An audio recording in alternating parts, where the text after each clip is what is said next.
is over twice as wide as the moon rocket. So how did they get the shuttle orbiter through that opening? You had to turn it 45 degrees.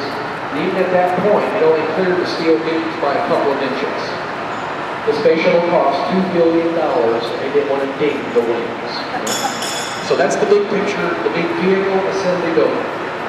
Directly in front of you, the gentleman is asked, what are they doing on this side of the river? This is what they're doing on this side of the river, the Kennedy Space Center. What you're looking at is a test article of NASA's next manned spacecraft. It's called the Orion. It's going to be launched on that big rocket and that big tower you saw outside called the Space Launch System. This capsule, to some of you, looks kind of like Apollo, but it's bigger. So we actually refer to it as Apollo on steroids. And so it's designed to carry 4 astronauts. And someday they're going to go back to the moon, maybe land on asteroids, and ultimately go to Mars.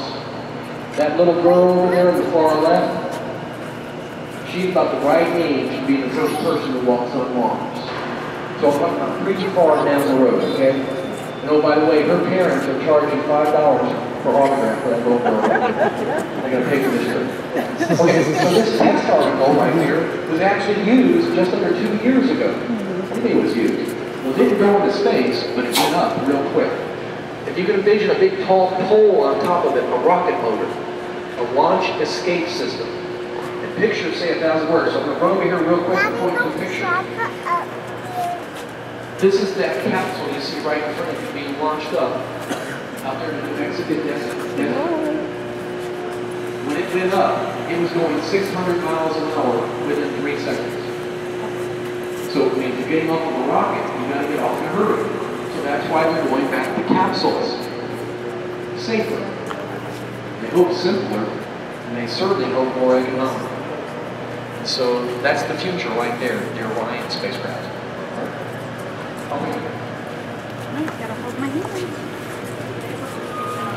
Our little girls are going to Mars, or is that what they said? $5 an hour.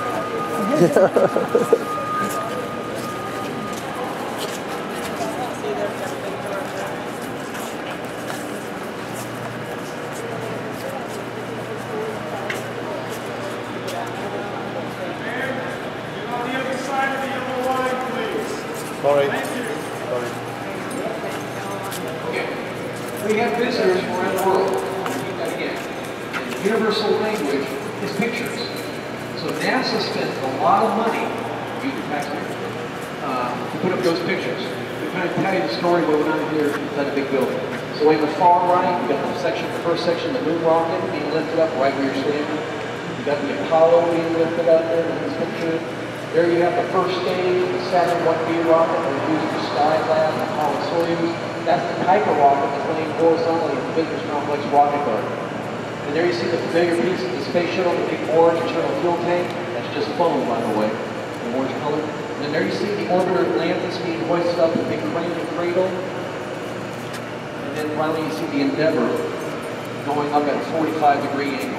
Now you all know, 51 of you know why it's going up at a 45-degree angle to fit through that opening up there. Oh, by the way, that whole process of coming off the transporter, going to the vertical, wait 4 to 5 hours to get the swing out of it, and up she would go. That whole process would take approximately 24 hours. And there you see the open doors off to your left, what they call high bay number 3, leading out to the launch pad. So those high bays on the left side are totally used for central shuttle.